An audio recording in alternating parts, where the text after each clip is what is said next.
so you can't do that, okay? Okay. So just because he black, you can't say that y'all don't like black people? Huh? Y'all don't like black people? Not y'all skin color, but other ones.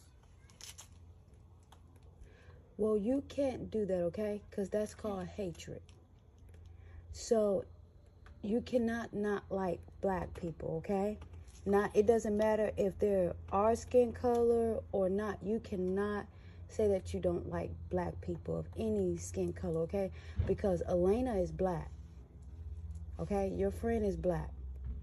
That's racist. That's teaching hate. And you don't want to grow up like that. You hear me? You're a beautiful, young, smart, intelligent woman, and you young lady, and you don't live by color, okay? So don't 2026, don't be fooled, man. Racism exists. Let me tell you a little story. Happened about 5 minutes ago. I decided to surprise my daughter with a bicycle ride on her own bike after school. She just learned how to ride a bicycle, so I wanted to surprise her and let her ride her bike back home. Walking down the block with her bicycle, a woman, Caucasian American woman, pulls up to me in her car, rolls her window down, pulls her phone out, starts recording me. She stops me in the crosswalk and asks me, "Hey, is that your bike?" I said, "Excuse me? Is that a serious question?"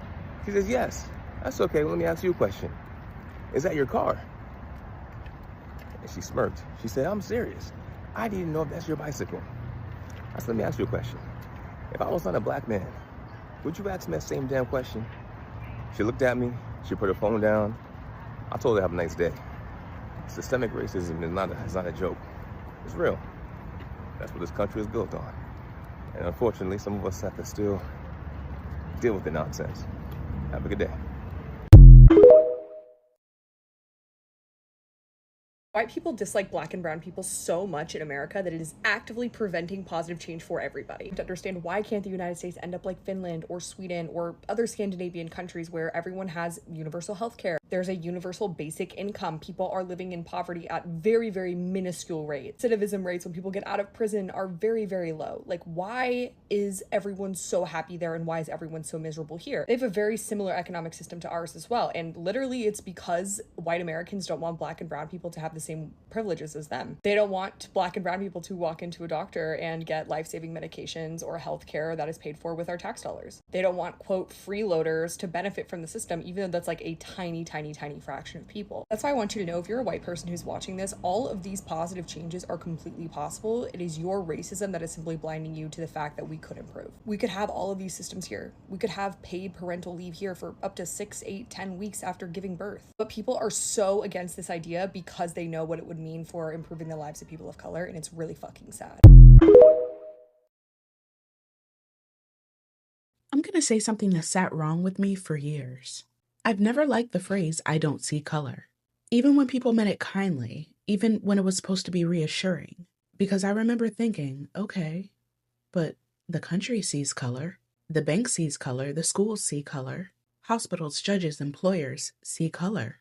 So now, why is seeing suddenly considered the enlightening thing? That part's always confused me, and the older I get, the stranger that sentence sounds. Years ago in college, when I was getting my undergrad, I had to read a book called Racism Without Racists. And I remember putting it down and thinking, oh, there's a name for this. Now, the argument was basically once racism stopped being socially acceptable, the language changed. Not always the outcomes, the language. And one of the most powerful new phrases became, "I don't see color." Because if racism is no longer acknowledged, then inequality starts looking accidental. Bad luck, culture, individual choices. Anything except structure. And I sat with that for a while. Because I think a lot of people who say that phrase genuinely believe that they're expressing fairness. I do. I think most mean well, anyway. But intentions and outcomes have never been the same thing in this country. You can believe in fairness while benefiting from systems that were never fair. Both things can be true. Then I started noticing institutions talking the same way. In 2007, Chief Justice John Roberts wrote, "The best way to stop discrimination on the basis of race is to stop discriminating on the basis of race." And it sounds reasonable, right? Until you sit with it longer. Because how do you stop accounting for race before racial outcomes change? How do you stop talking about race in housing while wealth gaps remain? In healthcare, while Black women still die in childbirth at a significantly higher rate? In education and voting and sentencing, who inherits wealth? Who inherits restarting? How do you decide the problem is over while people are still living inside the outcome? That's the question. Then affirmative action struck down. Executive Order 11246 revoked. And underneath it all, I keep hearing the same idea, right? If we stop acknowledging difference, then difference stops mattering. Except history doesn't work like that, does it? Ignoring something has never erased it. Silence has never repaired anything. So when people say I don't see color, I don't automatically hear kindness anymore. I know people meant it kindly, and I believe that. But sometimes what I hear is, I would rather not think about how your experience and mine may be different. And those are not the same thing, because fairness and blindness have never been the same thing. And I think this country confused the two a long time ago. The country saw color, the bank saw color, the school saw color. So why is suddenly not seeing considered the enlightening thing?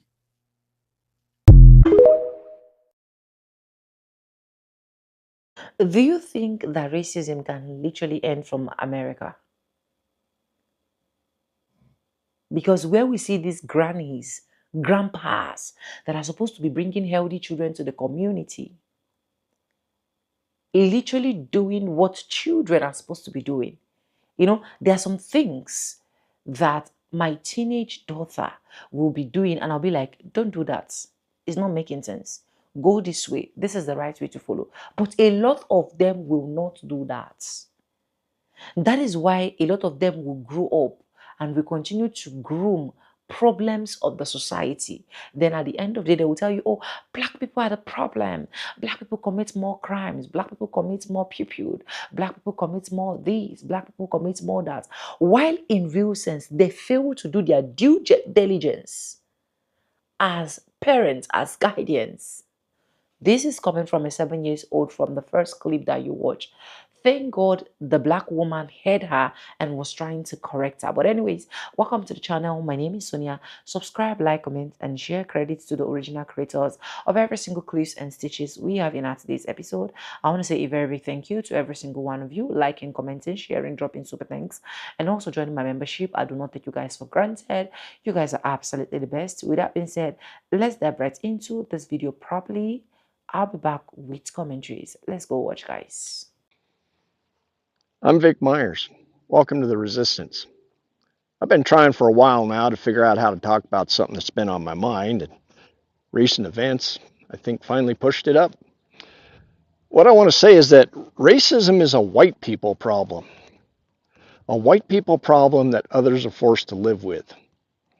As a white man, I've never had to be afraid of being pulled over by the cops.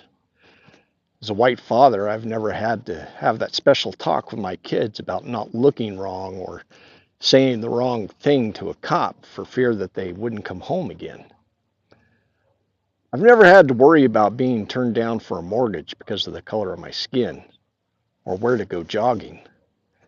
Never had to worry that I could be scooped up by ICE just for looking like I might belong to the wrong group, even though I was born here. I've never committed the misdemeanor crime of selling cigarettes. But if I did, it wouldn't be a capital offense. These are things that people of color have to deal with every stinking day. These are things that white people allow, that white people cause. I think I'm finally ready to talk about it now because of the state that our country's in, the permission that Donald Trump has given for racist behavior, and the hope I recently felt when I saw the latest poll numbers. For reasons that never made sense to me, Donald Trump has gained support in nearly every demographic when he won his last election, including non-white communities. But now, recent polling suggests that just about everybody is finally seeing him for what he is. They're seeing his racism, and the racism emanating from this administration like stink from a skunk. And they're saying it's not okay. He's lost everything that he gained, and then some, among all these groups. Well, every group except one. That one group is white, non-college educated men, the last stronghold of Trump's race-based politics. Polling indicates that a majority of this group is still standing solidly behind Trump and his policies. Unfortunately for them, they're not going to be any better off under Trump's policies than anybody else. Maybe one day they'll realize that their racism isn't worth what they're losing. And maybe the rest of us will realize something too, that racism is a white people problem, and it's up to white people to solve it. It's up to white people to call it out among their coworkers, their friends, and their family. It's up to white people to be the loudest and proclaim that racism is no longer acceptable in American institutions. It's up to white people to make sure that we're not voting for the racists. Thanks for listening. Good day.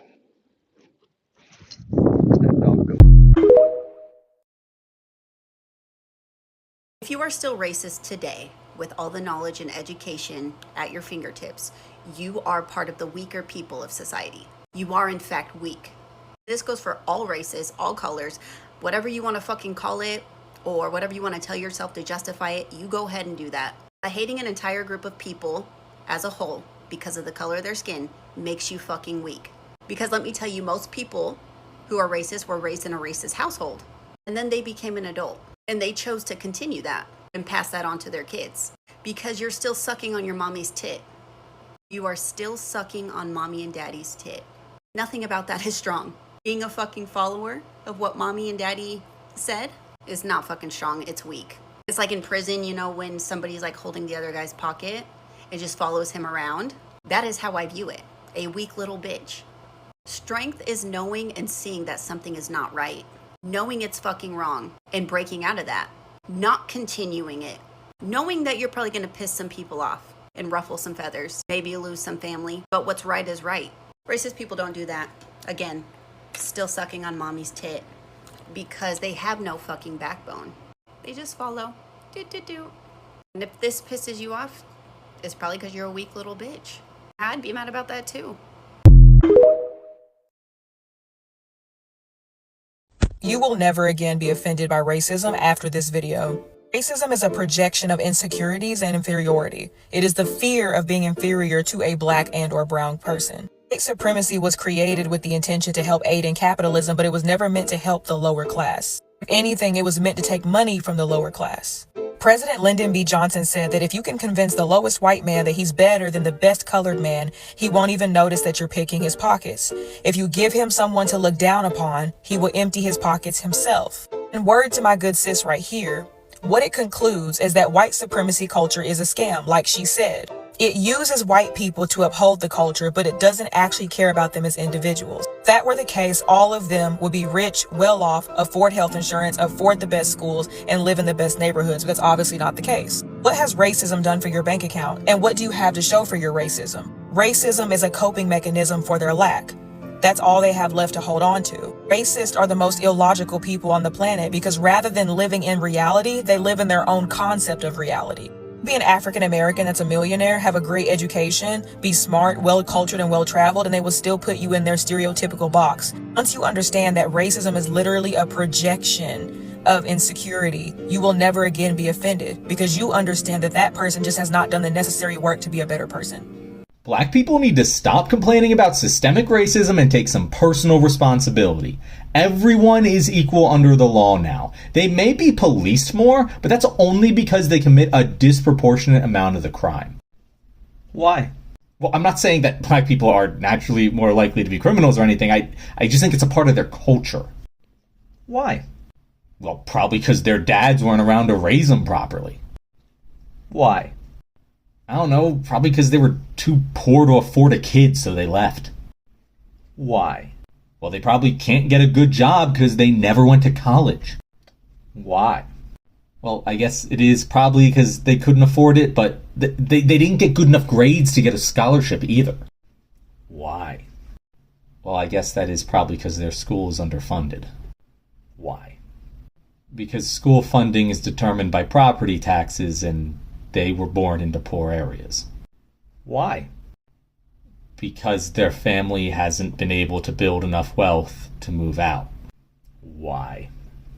Because the first black people who were born with equal rights under the law are less than 60 years old.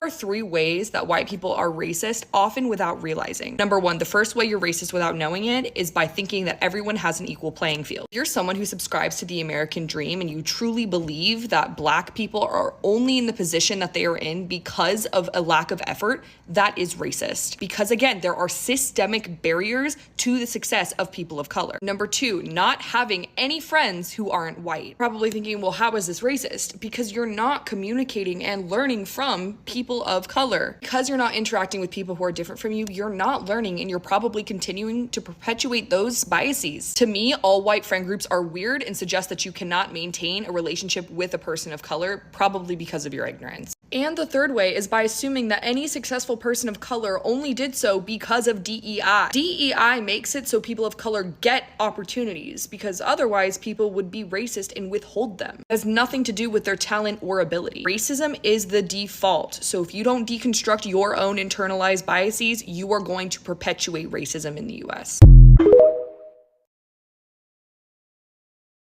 You guys, I'm done. I'm done with the obsession with racism in this country. I'm done with everyone walking on eggshells, terrified that the wrong word, the wrong interpretation is going to get them labeled racist.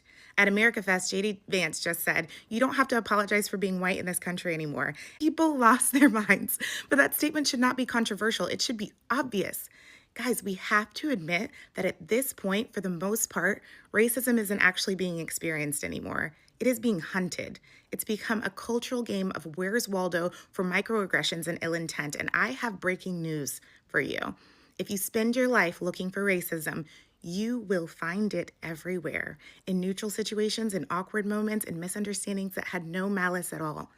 Assuming the worst, you will always confirm your bias. We need to call out how deeply toxic it is to teach people, especially children, that racism is woven into everything. That's not awareness. That's conditioning. When you tell someone from birth that every system is hostile, every interaction is suspect, every discomfort is trauma, you're not protecting them. You are programming them to live in fear, resentment, and permanent victimhood. That is how trauma actually gets passed down, not because it keeps happening, but because we keep teaching people to experience it even when it isn't there. That's fabricated trauma disguised as healing. It creates people who are hyper-vigilant, perpetually offended, and emotionally dependent on victimhood. And then we act shocked when they can't move forward. Ironically, this obsession with race is the exact reason that racism still exists. We keep resurrecting it. We keep feeding it. We keep teaching people to divide themselves before they even understand each other. Here's something that blows my mind. The fact that JD Vance is now echoing the same principle that Martin Luther King Jr. laid out decades ago should stop everyone in their tracks. Judge people by the content of their character, not the color of their skin. That was always the dream, yet somehow we've circled all the way back to judging people by their skin color and calling it progress. I don't want special handling. I don't want performative outrage. I don't want to be treated like a fragile symbol. I want to be treated like an individual, judged by my character, not by my skin. I want a country where race isn't the first thing we reach for, because the more we fixate on it, the more power we give it. And if you teach people the world hates them, don't be shocked when they move through life like it does. I didn't realize this was a hot take, but being old is not an excuse to be racist. There are 3 reasons I know that. The first is that there are people who are not racist of all ages. I've met someone's 91-year-old grandmother who is kindest, most supporting person ever, has interracial grandchildren, does not give a fuck. If people 3 decades older than you can come around to things, you can too. The second reason is that you as an old person watched change unfold in front of you. You had segregated bathrooms and you saw those protests in the 1950s and 60s. You saw people fighting for change. Young people your age. And you said, nah, That's not fun.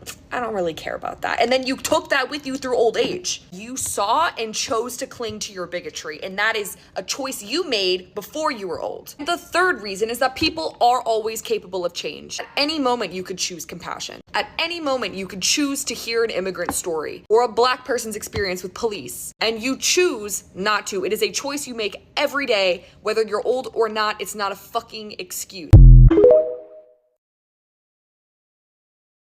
Racism can never be removed, especially in America. Do you know why? Because in as much as the black people are trying to educate their children, in as much as black people are trying to inculcate the basic knowledge and what is needed to their children, we have some of these white folks that will literally not do anything when it comes to teaching their children from grassroots how to love, how to care for another race. And that is why a lot of them grew up with this bitterness inside of them. A lot of them grew up with the fact that over time, their parents will literally hear them say, oh, I hate this particular person. I hate this particular person. I dislike this particular person, but will still not say anything. Now look at the good job that this black woman was literally doing, educating a 7 years old that literally said, oh, I dislike black people. She disliked black people from the age of 7. And even when the woman was trying to educate her, she said, oh, it's not this particular type of color, which is referring to her friend, but that one. And let's just be honest, you think in one way or the other, this little child has not said that in front of her parents? You think in one way or the other, she just wake up one morning to say that? Something has gone wrong somewhere. She must have heard her parents, heard her guidance, probably her teacher, probably her other white neighborhood, or coming from anybody that is her skin type, said things like, I don't like black people. So the only thing she can literally not said is to reciprocate, recreate that thing that they have put into her head. And that is why I keep saying it starts from home. Racism starts from home. It starts from their background. It starts from their inner carcass. That is where they can literally look into the eyes of another black person and said, I hate you, I dislike you, I just want to discriminate against you. Or why are you looking at me like that? You're not supposed to look at me like that. You're supposed to look at me like this. It starts from the inside. And until a lot of them are ready to start educating their children and letting their children understand the basic principles of life, this is how they will continue to grow up with these said mindsets. That's just the truth. I'm not the one that said it. You literally listen from the video. So I love what black people are doing. I love the fact that black people are willing to teach their children. I love the fact that black people are willing to make their children understand that this particular route you're taking, you are not supposed to go through the same routes. But white folks, in case you're watching this video, learn to educate every single one of your children around you. Stop being racist. Stop your racial profiling. Stop it so that your children can grow in a healthy environment, so that you don't train what tomorrow you will start crying. Had I known. It's sad and it's crazy hearing this coming out from the mouth of a 7 years old, knowing fully well that her own friend as well is black. Let me know what you think in the comment section. Credit to the original creators of every single clips and stitches we have in our today's episode. I want to say a very big thank you to every single one of you liking, commenting, sharing, dropping super thanks, and also joining my membership. I do not take you guys for granted. You guys are absolutely the best. And yes, with that being said, with no further ado, I do like I always say in my videos, I'm going to be saying bye, and I'll see you guys in my next one. For now, bye guys. I love you guys. Mwah.